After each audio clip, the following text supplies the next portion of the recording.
What is going on, guys? Jason Burke here, Styles Clash for Life, coming at you on YouTube, and today I've got another edition of The Drive-In, where I review recent released movies, and I tell you guys whether it's worth watching, worth waiting until it comes out on demand, or worth skipping altogether.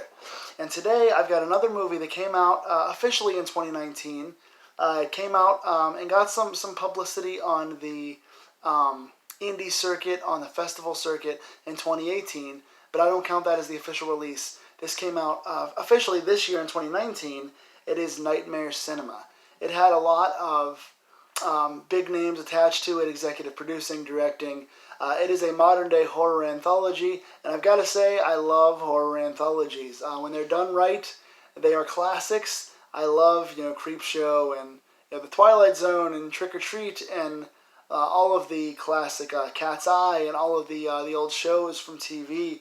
So when I heard that we were going to do a movie called Nightmare Cinema with a 5-episode anthology inside this movie with several well-known names directing, I was all in on this. So a local theater of mine had the release, and I got a chance to check this out. Let me tell you guys, all in all, I really enjoyed this. This was a lot of fun. This ran 2 hours long. There's a little wrapper that starts off each story and kind of wraps in between each story. I pretty much have said all I can say about it without giving any spoilers. That it's there's a wrapper and there are 5 individual short horror stories, and the film spans 2 hours. They are all in the horror genre. So I guess if you guys want to check it out and don't want any spoilers, don't go any further on this review. But I want to get into specifics about each story and just talk briefly about what they are and why they're so good. So again, this is a 2019 release, and there are 5 stories. It opens up with a girl kind of getting ready to go into a movie theater. There's a title above the screen that looks like her name's on it.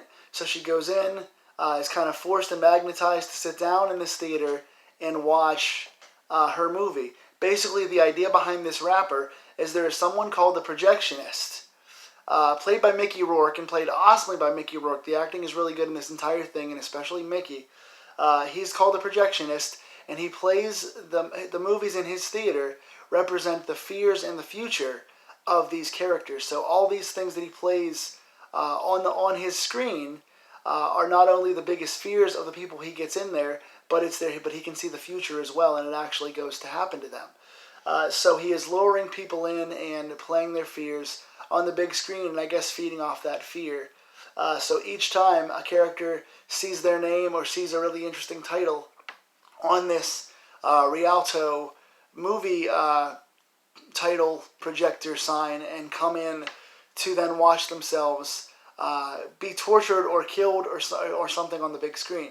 So a very innovative wrapper, a nice little way to tie in an evil movie projector guy and using an old Rialto cinema as the background.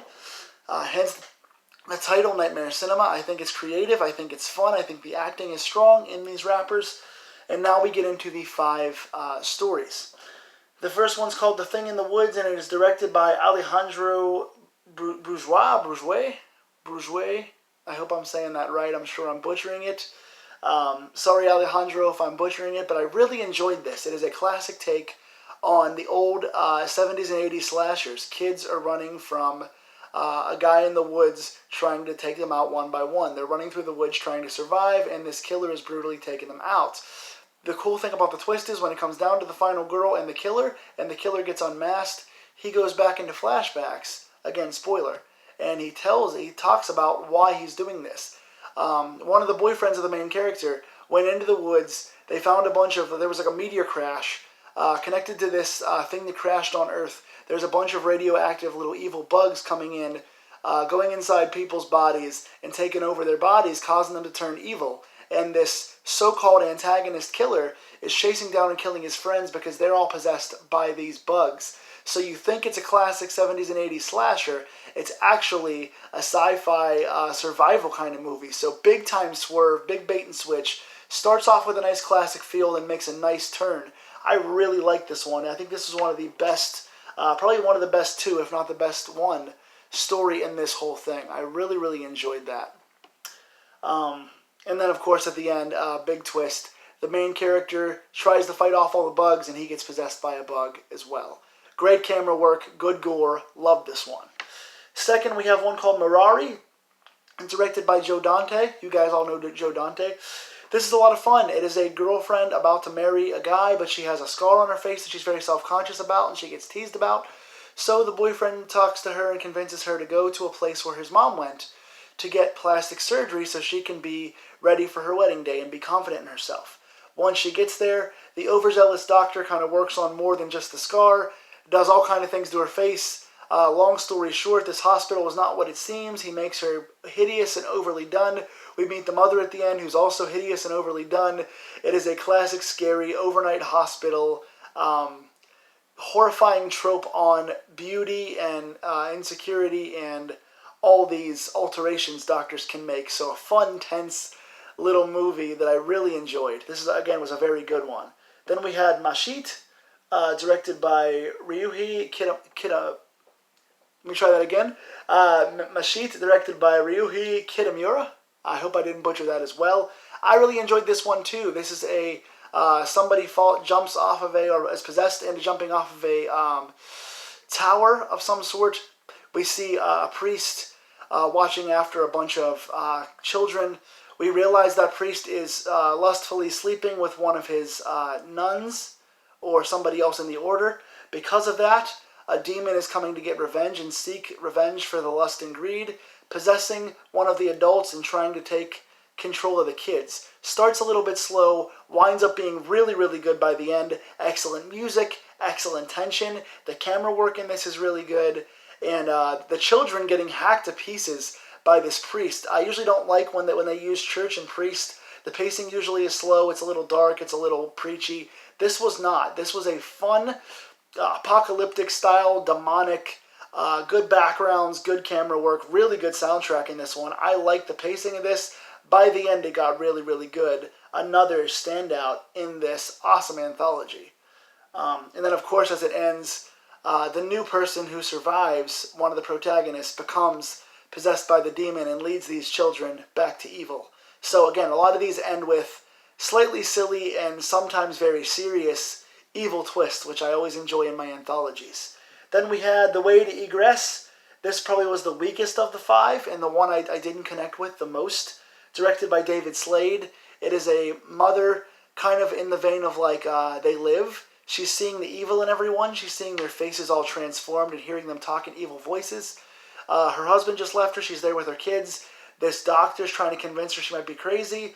And I think the kids kind of wind up being part of the thing. They're not actually her kids or something. There's some sci-fi aspect to the psychological thriller that kind of lost me a little bit.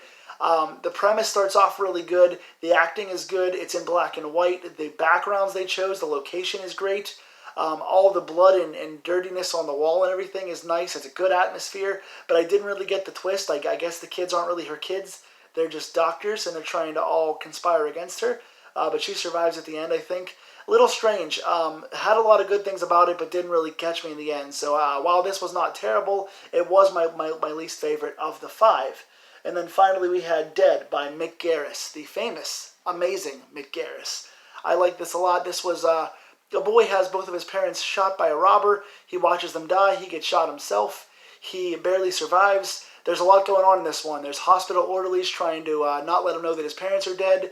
He sees dead people because he was dead for 17 minutes and came back to life, so he can see dead people. He survived, but then his mother, who's dead, is trying to convince him to go join her and into the light.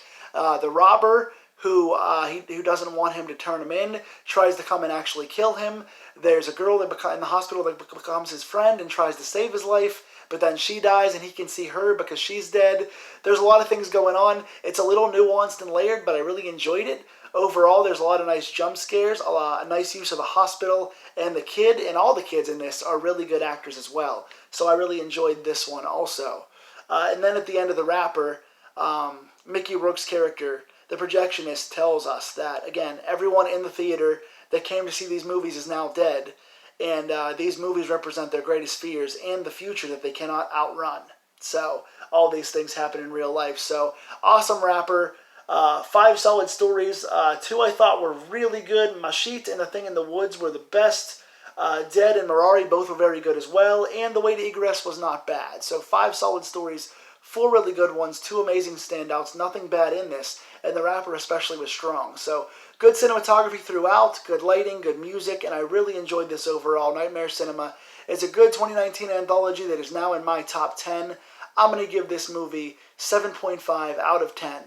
Did you see it? If you like it, tell me in the comments below. If so, what's your favorite part of the anthology? And what else do you guys want to see me review? Otherwise, I'll see you guys real soon. Stay scared.